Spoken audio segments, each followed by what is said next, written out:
प्रधानमंत्री नरेंद्र मोदी ने लाल किले की प्राचीर से एक बड़ा बयान दिया। उन्होंने ये कहा कि अगले 15 अगस्त फिर आऊंगा। उनके इस बयान को लेकर अब लगातार विपक्षी दलों के नेता बौखलाए हुए हैं और इसी कड़ी में अब आम आदमी पार्टी के नेता और मंत्री सौरभ भारद्वाज की बौखलाहट देखने को मिली है। उन्होंने अपने बयान के जरिए प्रधानमंत्री पर हमला बोला है। नमस्कार, स्वागत है आपका द न्यूज पर।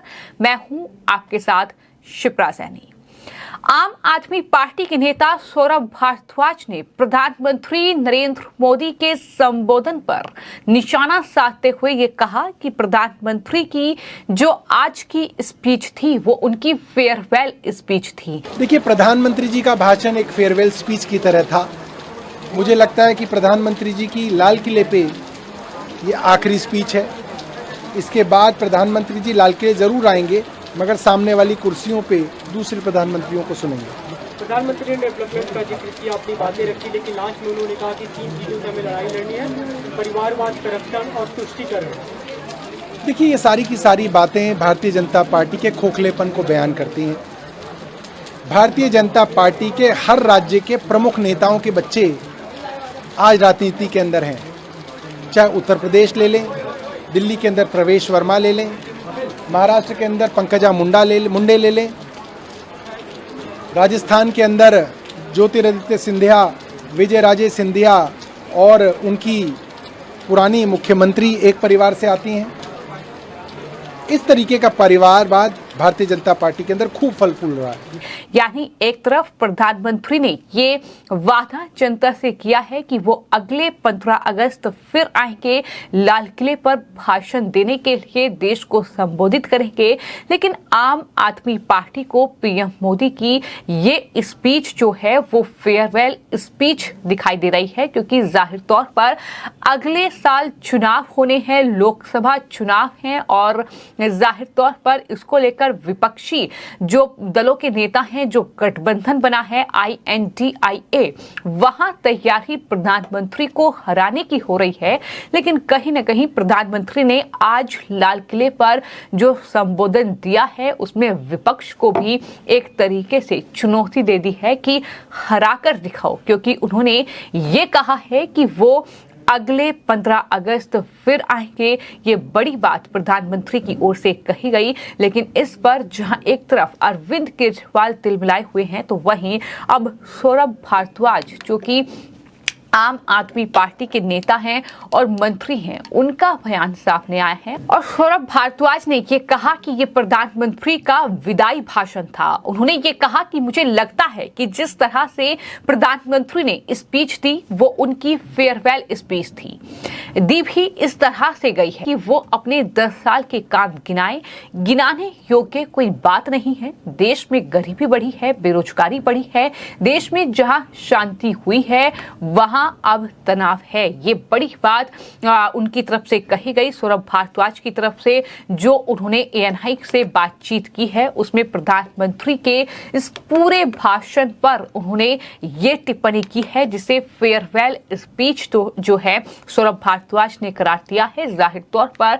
प्रधानमंत्री का जो आज का संबोधन था स्वतंत्रता दिवस के मौके पर लाल किले से, वहां उन्होंने ना सिर्फ ये कहा कि मैं अगले 15 अगस्त फिर आऊंगा, बल्कि उन्होंने परिवारवाद से लेकर भ्रष्टाचार पर भी निशाना साधा और जाहिर तौर पर अरविंद केजरीवाल के सामने उन्होंने भ्रष्टाचार को लेकर जो बातें कही, उन्होंने कहा कि दरअसल भ्रष्टाचार जिस तरीके से हो रहा है, जाहिर तौर पर उसके खिलाफ काम करना है। ये तमाम बातें उनकी तरफ से कही गई, लेकिन अब प्रधानमंत्री नरेंद्र मोदी ने जो अपने कामकाज का लेखा जोखा भी दिया है, उससे भी आम आदमी पार्टी कहीं ना कहीं घबराई हुई है। और सिर्फ सौरभ भारद्वाज ही नहीं, बल्कि इसके अलावा आतिशी जो कि मंत्री हैं, शिक्षा मंत्री हैं अरविंद केजरीवाल सरकार में, वो दरअसल उनकी तरफ से भी बयान दिया गया और प्रधानमंत्री के भाषण को लेकर दरअसल उन्होंने पीएम पर निशाना साधा।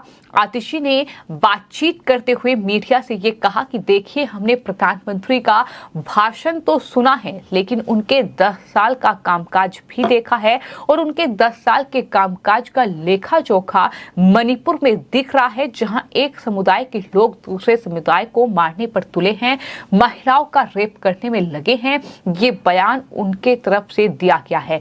आतिशी ने यह भी कहा कि हम प्रधानमंत्री के कामकाज का लेखा जोखा हरियाणा में देख रहे हैं, जहां एक समाज के लोग दूसरे समाज के लोगों को मारने पर तुले हैं। हम प्रधानमंत्री के कामकाज का लेखा जोखा लाखों स्कूलों में देख रहे हैं, जहां स्कूलों में छत नहीं है, डेस्क नहीं है, दीवारें टूटी हुई हैं। हम जगहों में पीएम मोदी के कामकाज का लेखा जोखा देख रहे हैं, जहां एक पति अपनी पत्नी को इलाज के लिए 100 किलोमीटर दूर कंधे पर लेकर जाता है। यानी कि बयान जो है अपने आप में दिखा रहा है कि ये सिर्फ और सिर्फ बौखलाहट है कि किस तरीके से मनगढ़ंत बयान जो है वो अब आम आदमी पार्टी की ओर से दिए जा रहे हैं।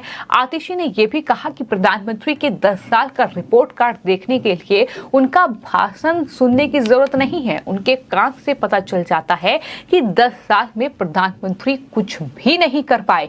ये आतिशी का बयान है, जो कि अरविंद केजरीवाल सरकार में मंत्री हैं। ये बयान इसलिए सामने आ रहे हैं क्योंकि प्रधानमंत्री ने आज लाल किले की प्राचीर से ये साफ साफ कहा कि देश के सामने भ्रष्टाचार, परिवारवाद और तुष्टीकरण न सिर्फ 3 बुराइयां बल्कि चुनौतियां हैं। उन्होंने ये भी कहा कि एक बार फिर 2024 में वो लाल किले की प्राचीर से तिरंगा फहराएंगे।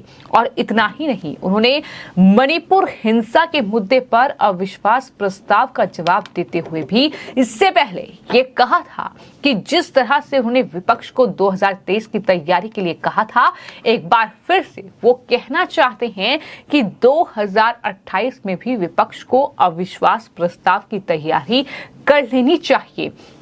पीएम मोदी के इस आत्मविश्वास जो दिखाई उनमें दे रहा है, जो जीत का वो दम भर रहे हैं और वो ये कह रहे हैं कि 15 अगस्त को एक बार फिर से वो लाल किले की प्राचीर से देश को संबोधित करेंगे।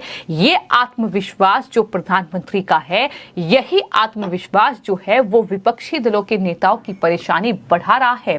यही वजह है कि अरविंद केजरीवाल से लेकर तमाम नेता आम आदमी पार्टी के, फिर चाहे वो सौरभ भारद्वाज हो, फिर चाहे वो आतिशी हो, इस तरीके से बौखलाई हुई हैं और इस तरीके से उनके ये बयान जो है सामने आ रहे हैं। तो जाहिर तौर पर प्रधानमंत्री ने जो संबोधित देश को किया है आज लाल किले की प्राचीर से, जिस तरीके से परिवारवाद का जिक्र किया, भ्रष्टाचार का जिक्र किया, वो भी अरविंद केजरीवाल की मौजूदगी में, चूंकि अरविंद केजरीवाल सरकार में जो मंत्री रहे हैं, फिर चाहे वो सत्येंद्र जैन हो, फिर चाहे वो मनीष सिसोदिया हो, भ्रष्टाचार के मामले में आज भी वो तिहाड़ जेल में बंद हैं। और इसके अलावा जो उनके नेताओं पर अलग अलग मामलों में कार्रवाई हो रही है, जो भ्रष्टाचार के अलग अलग मामलों का खुलासा हो रहा है, जाहिर तौर पर यही तमाम वजह है कि आतिशी से लेकर सौरभ भारद्वाज जैसे नेता इस तरह की बौखलाहट दिखा रहे हैं। इस तरीके से वो प्रधानमंत्री की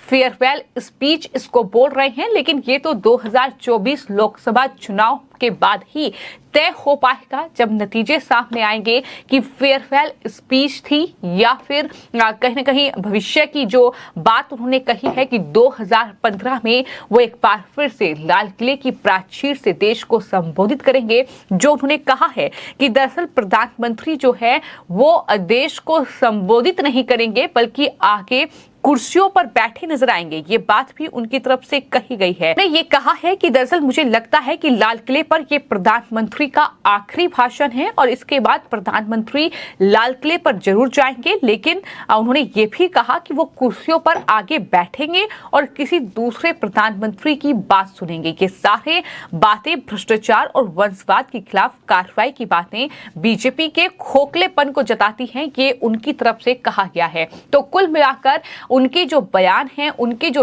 ट्वीट हैं, जो एक्स पर पोस्ट किया गया है, वो लगातार ये दिखा रहे हैं कि किस तरीके से कहीं ना कहीं आम आदमी पार्टी की एक नब्ज जो है जो पकड़ी है प्रधानमंत्री ने। फिर चाहे वो भ्रष्टाचार की बात कही हो, फिर चाहे वो प्रधानमंत्री ने ये कहा हो कि दरअसल अगले 15 अगस्त पर फिर आऊंगा, और जाहिर तौर पर यही प्रधानमंत्री का वो संबोधन है जो आम आदमी पार्टी के साथ साथ पूरे विपक्ष की परेशानी बढ़ा रहा है। खासतौर पर कांग्रेस पार्टी और आम आदमी पार्टी के नेताओं के बयान लगातार देखने को मिल रहे हैं, जिस तरीके से पीएम मोदी ने आज देश को संबोधित किया है। फिलहाल आपकी इस पूरे मामले पर क्या राय है, हमें कमेंट बॉक्स में जरूर लिखें और चैनल को सब्सक्राइब करें। धन्यवाद।